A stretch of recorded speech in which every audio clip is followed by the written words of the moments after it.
कल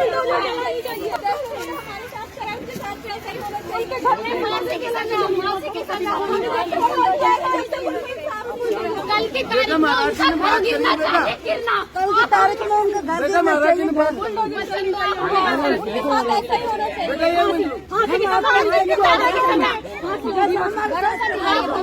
मीडिया के सामने बोल रहे हो, वो बीजेपी के नेता उन्होंने आज हमारे ऊपर अटैक करा है। एक वोट हमारा बीजेपी को जाता है, एक वोट। अब ऐसे बता रहे हो हम किसको वो नहीं मिला ना इंसाफ।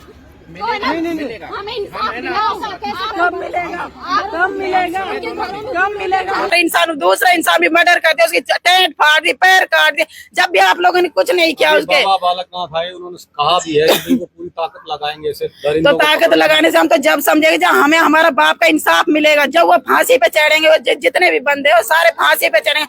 और वो 2 नंबर का काम कर रहे, बुलडोजर चलाओ उनके घर पे, खेतों को सारों को सरकार को दो, क्यों नहीं दे रहे, क्यों आप ले रहे हो, कौन से भरोसा दिलाओ हमें और हमारे बाप को सुकून दिलाओ। हमारी बाप की मौत ऐसा हुई है जैसे बिना बेगुनाह के एक दिन में चटपट पीस दी, इतना भी नहीं सुख, इतनी शांति हो गई कि बीजेपी इतनी नहीं चल रही क्या। वैसे तो अल्लाह मिचता है बीजेपी, ये बीजेपी, वो कब बीजेपी काम आएगी, जब कब काम आएगी। अरे आधी रात में भी मेरा बाप बीजेपी में जाता था, आधी रात में भी वो भाग के जाता था, मैं उसके साथ जा रहा हूँ, बालकनाथ के साथ जा रहा हूँ, मैं उसके साथ जा रहा हूँ। कब जा रहा है वो। लगातार कानून व्यवस्था को लेकर सवाल उठाते रहे आप पहले भी। इस तरह सड़क पर घटना करना पहले कानून व्यवस्था पर सवाल है। 2023 में जो मामला हुआ 300 का मुकदमा दर्ज हुआ, कोई गिरफ्तारी नहीं हुई। पहले से धमकी की बात भी पर्यटन कह रहे हैं, पहले की धमकी दी थी। देखिए, जो आप बातें कह रहे हैं ये वास्तविकता है कि पहले भी जिन अपराधियों ने इस घटना को अंजाम दिया है उनके खिलाफ में 307 का मुकदमा दर्ज बताया गया है। और ऐसे अपराधियों को मैं मानता हूं कि बिल्कुल भी खुले में छोड़ना नहीं चाहिए था सरकार को। लेकिन सरकार अब बनी है हमारी, और भाजपा की सरकार निश्चित रूप से ऐसे अपराधियों को कड़ी से कड़ी सजा देने का कार्य करेगी। और यासीन जो हमारे कार्यकर्ता भी थे, समाज सेवी भी थे और बहुत ही मिलनसार व्यक्ति थे। और जैसे इस घटना के बारे में पता लगा तो हम सबको भी इस घटना का से बहुत बड़ा दुख पहुंचा है। और इस बात के लिए भी चिंता हुई है कि इस प्रकार से कोई व्यक्ति राह चलते व्यक्ति को, यात्रा करते व्यक्ति को ऐसी मानसिकता लोगों की हो गई कि आज किसी को भी रास्ते में रोककर वो इस प्रकार से इतनी बड़ी घटना को अंजाम देते हैं। तो ऐसे अपराधियों को मैं मानता हूँ कि चिन्हित कर उनको कड़ी से कड़ी सजा देनी चाहिए और मिलेगी भी आने वाले समय पर। और ताकि भविष्य में कोई इस प्रकार की मानसिकता रखने वाला व्यक्ति हो तो उसको भी भय हो कि पूर्व में भी किसी अपराधी ने ऐसा कार्य किया था तो इसका ये अंजाम हुआ था। तो जो अपराधी दिल के अंदर छुपे हैं या कहीं ऐसी मानसिकता रखते हैं उनके अंदर भी भय होना चाहिए। ऐसा दंड 48 घंटे हो गए, कोर्ट पुलिस के हाथ खाली हैं, अभी तक इसको कर नहीं पाए, जबकि नामजद लोग हैं। बिल्कुल इस बात का संज्ञान हमने लिया है और आप चिंता ना करें, अपराधी पकड़े जाएंगे और पीड़ित परिवार को पूरा न्याय मिलेगा और ऐसे अपराधियों को बिल्कुल भी नहीं छोड़ा जाएगा। अभी पुलिस में सर लोग ये कह रहे हैं कि ऐसे दरिंदों के खिलाफ यानी उनके घरों पर बुलडोजर करना चाहिए कि मांग आम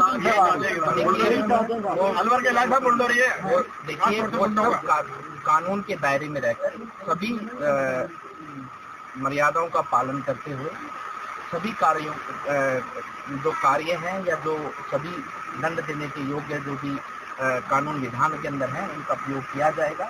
और निश्चित रूप से इन लोगों को पकड़कर उनके किए की सजा कानून के मध्य रहते कानून का सम्मान करते हुए दी जाएगी। इसमें हमारा भी जरूरत इस बात की भी है कि अब तक अपराधी पुलिस के हाथ नहीं लगे, सरकार की कमजोरी जाहिर होगी कुछ दिन बाद में। नहीं, ऐसा कुछ नहीं है। अपराधी कहीं ना कहीं सरकार उनके पीछे है, अपराधी भाग रहे हैं लेकिन अपराधियों को छोड़ा नहीं जाएगा, वो कहीं भी नहीं भागने दिया जाएगा। वो जितना ही भाग लें कोई दिक्कत वाली बात नहीं। आपको जल्दी ही परिणाम इस हत्याकांड के अंदर उन अपराधियों को पकड़ने का और पकड़ने के बाद में उनको सजा देने का कार्य आपको दिखेगा। तो जो लोगों की भावना है कि ऐसे अपराधियों के खिलाफ में चाहे वो अपराधियों को तो पकड़ा ही जाए, साथ ही साथ में उनकी संपत्ति उनके अवैध रूप से एक पुलिसकर्मी का नाम बाबा सामने आ रहा है, उन पर सब पर कार्रवाई होनी चाहिए। तो निश्चित रूप से सरकार से हम भी बात करेंगे कि ऐसे अपराधियों को हमने तो अपने तिजारा के अंदर ये सूची तैयार की है कि कौन कौन अपराधी है और किस प्रकार के उनके अवैध कार्य चलते हैं, और हम जल्दी सरकार को सूची देने वाले हैं कि ऐसे अपराधियों के खिलाफ में सख्त कार्रवाई हो, ताकि हमारे देश के अंदर, हमारे इस प्रदेश के अंदर, हमारे इस जिले के अंदर, हमारी विधानसभा के अंदर इस प्रकार की घटना या इस प्रकार की मानसिकता रखने वाले लोगों को यहाँ पर रहने की जगह ना हो। क्या इसकी भी जांच होगी? भास्कर ने लिखा है कि पुलिसकर्मी उसकी लोकेशन दे रहे थे। बिल्कुल एक एक बिंदु पर जांच होगी, निश्चित रूप से होनी चाहिए जांच कि अगर किसी ने ऐसा कार्य किया है तो उसको भी उसकी सजा मिलनी चाहिए। इस घटना में राजनीतिक हस्तक्षेप भी है क्या? ऐसा तो कोई बात नहीं है। देखिए, मेरे नज़र में चाहे कोई राजनीतिक, आपकी नज़र में कहीं किसी घटना में हो या ना हो, अपराध अपराध है, और ऐसी मानसिकता रखने वाले लोगों को, ऐसे उपद्रव करने वाले लोगों को, वो लोग किसी के नहीं होते, वो हमारे देश के हित के नहीं है, वो समाज के हित के नहीं है, और उनके खिलाफ में सख्ती से कार्रवाई करनी चाहिए, चाहे वो कोई भी व्यक्ति क्यों ना हो।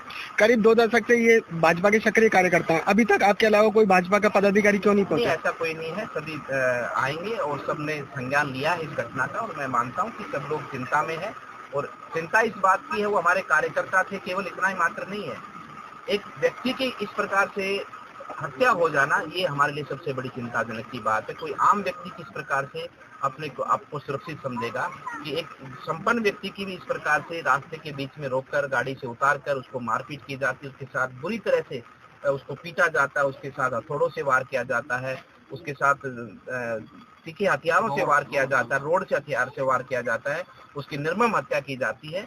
ये चीजें बिल्कुल भी प्रदेश में बर्दाश्त नहीं होनी चाहिए और नहीं होंगी। ठीक है।